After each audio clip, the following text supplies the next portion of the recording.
Hey, what is up guys? It's been a while since we last did a deck profile, but here we have DDDs today. So this deck has been like one of the most requested decks so far that I've had. Like I've had people request stuff like Mythical Beasts, I don't know, all these different kinds of decks, even Altergeist as well, but DDDs is something that people do want to see an update on due to Master King Archfiend being a thing.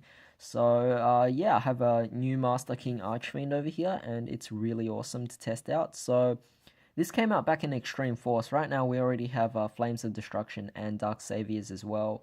And I'm actually putting this deck profile up as a June deck profile, even though it's still May, but the reason why is because I've tested this deck out ever since I got Master King Archfiend, and since then I haven't had to change the deck at all. I've went with this build, and I'm going to show you right now, so let's get started. Alright, so to begin with monsters, we are playing 3 copies of Ragnarok. This is pretty much a staple in DDDs. You should never be playing any less than that. So yeah, 3 copies of that. We're obviously playing 2 copies of Thomas. I don't know how many copies I played before that, but playing 2 this time. I feel like it's a really good card actually to bring back your pendulum monsters. I find myself doing that a lot more often in this particular scenario, simply because I'm link summoning using my Kepler, so I can easily set this in a scale, bring back my Kepler, which is a scale 10. This is a scale 6, and at times I even pendulum summon the Ragnarok, which is obviously really good because Ragnarok special summons another DDD from the graveyard. So I'm playing 2 Thomas, still really good card. Playing 3 copies of Kepler here because Kepler is your main Dark Contract Searcher, and you know, scale 10, again, like before, I mentioned that I pendulum summon a lot more often in this, so definitely really nice. I'm using pretty much every single summoning method except for rituals, unfortunately. Playing 3 copies of Swell Slime, pretty much a staple. 3 copies of Necro Slime, another staple. And of course 3 copies of Lamia because, again, another staple. Basically, this is mostly what you're familiar with. And in addition to that, we're also playing 2 copies of Copernicus, simply just a foolish burial, either to deck thin or to get some of your DDDs into the graveyard, or DDs. Also playing 1 DD Orthoros because we want to destroy spells and traps. And of course we're ending things off with a Doom King Armageddon. This card is actually really powerful. Basically this card can survive a Raigeki and a Dark Hole. So if you guys don't actually know that, then yeah, have this out on the field and you'll be protected.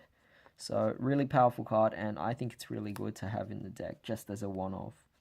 And then we're playing 2 copies of Radiant, the multi-dimensional kaiju. So I'm not playing Gamma Seals because obviously Gamma Seals is water. This is dark, and although it's 2800, we have a lot of big beat sticks in this deck, like Crystal Wing and of course Siegfried, Omega, Hope Harbinger.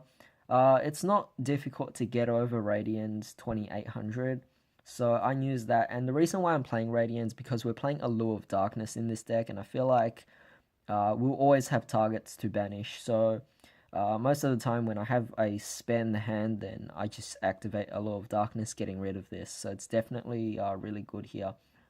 Now, you can replace the Radiants, so right now I'm playing 2 Radiants, of course. You could take out 2 Radiants and put in 2 Puppet Masters. I don't actually have Puppet Master, but Puppet Master is a card where you can tribute, if this card is tribute summoned, then you can special summon 2 DD, actually 2 Fiend type monsters from your graveyard, meaning you could pretty much do a lot of things. So definitely a really powerful card. It's also a level 6, which allows you to go for the XC summon of Caesar as well, the rank 6 version. So definitely a really good card, Puppet Master. You do have to pay a hefty amount of life points, but it's real worth playing 2 copies of that if you don't want to play the Radiance. It's also dark, so you can banish it off Allure of Darkness.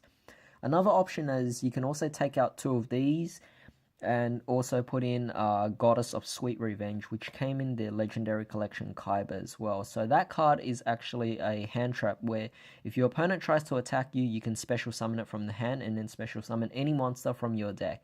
So you would special summon Goddess of Sweet Revenge when your opponent attacks. Then you can special summon out Ragnarok from the deck, and then Ragnarok will trigger and special summon a DDD from your graveyard. So it's a very powerful combo just off one card, and I definitely think it's a really nice card. Alright, so moving on to spell cards. We're playing obviously 3 gates because who wouldn't play it? We're playing the 1 Swamp King. Basically, these cards are just staples. Playing 2 Pot of Desires. In DDDs, you have 3 copies of mostly everything, so it doesn't matter what you lose. Unless you're so unlucky to the point where you lose 3 copies of something, either way, it's not a big deal. We're playing 2 Pot of Desires, and playing 2 because I'm hoping that I'll banish the second one off the first one.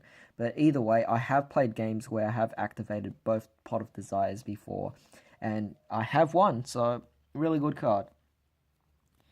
3 copies of Allure of Darkness because I've mentioned it before with the Radiance as well. This card's just great draw power, and you really want to get to your combo pieces as soon as possible, so I'm playing whatever draw power I can, and going with Allure of Darkness is definitely a great way of doing this without having to play any additional engines that allow me to draw.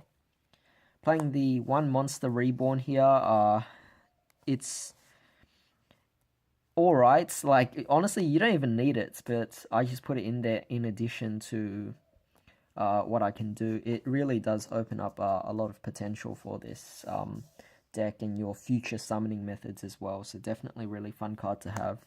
Playing a 1-for-1 here because obviously we have level 1s like Lamia, Necro Slime, and even Kepler.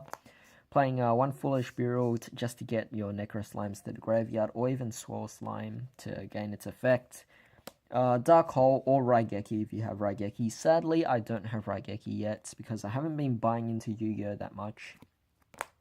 1 Upstart Goblin just to again draw cards or thin out your deck. We are playing a 40 card deck here.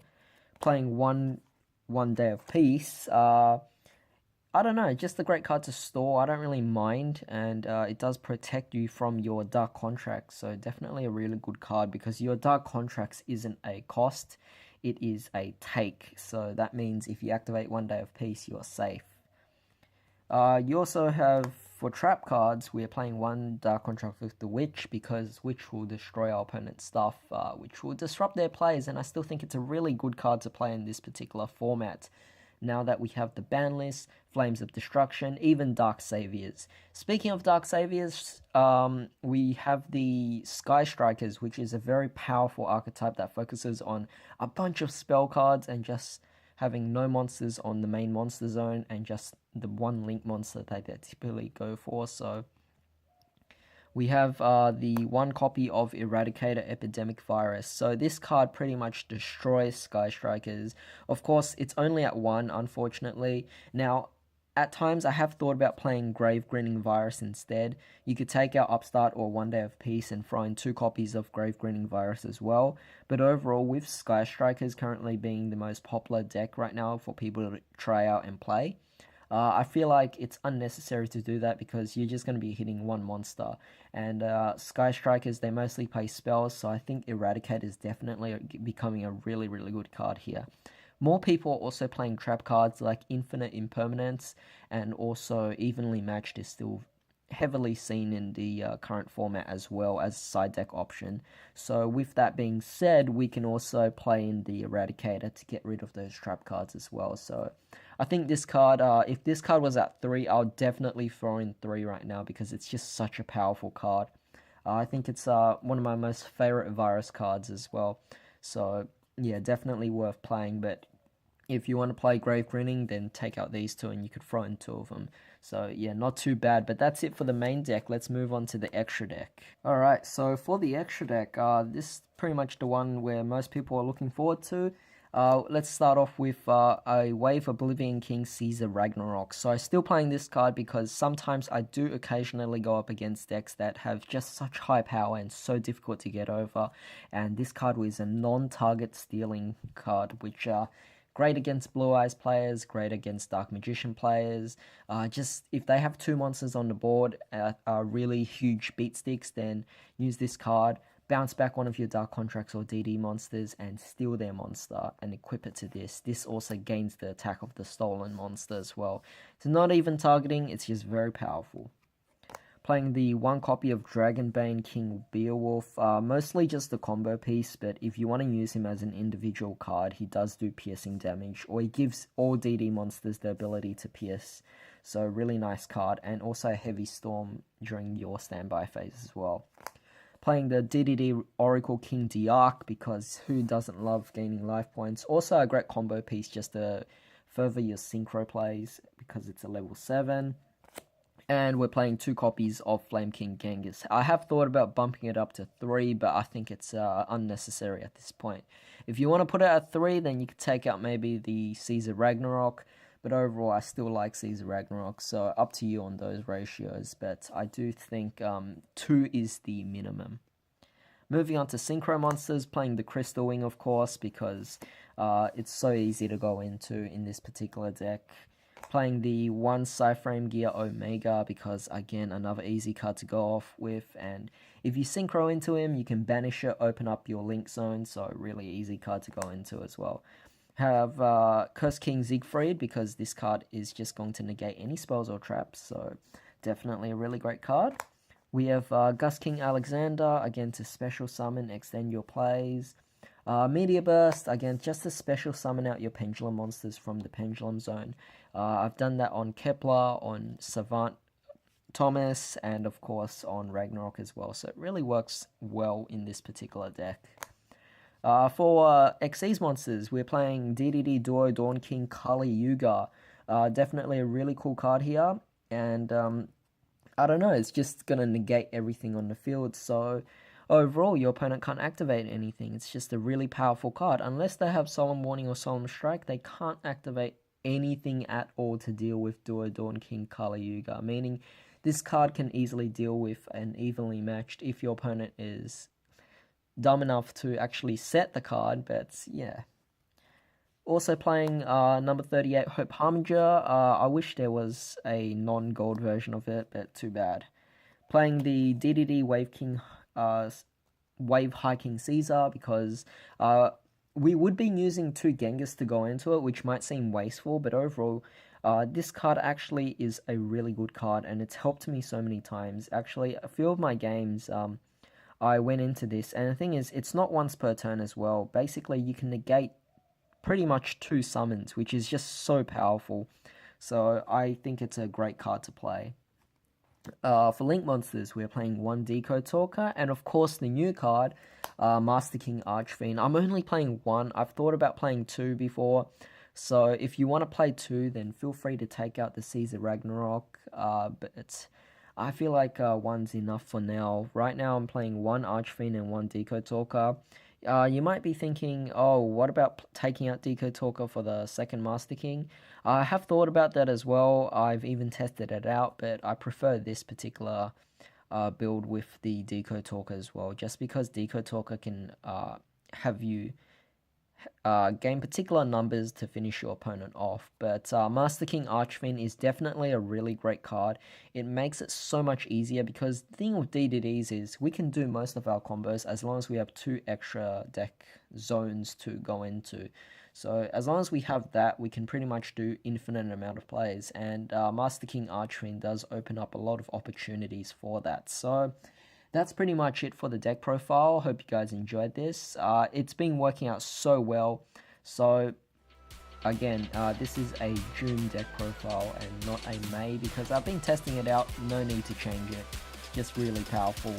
If you guys want to see a combo video, definitely leave a like for this video and also a comment and I'll get to it. But in the meantime, hope you guys have a great day. I'll see you next time.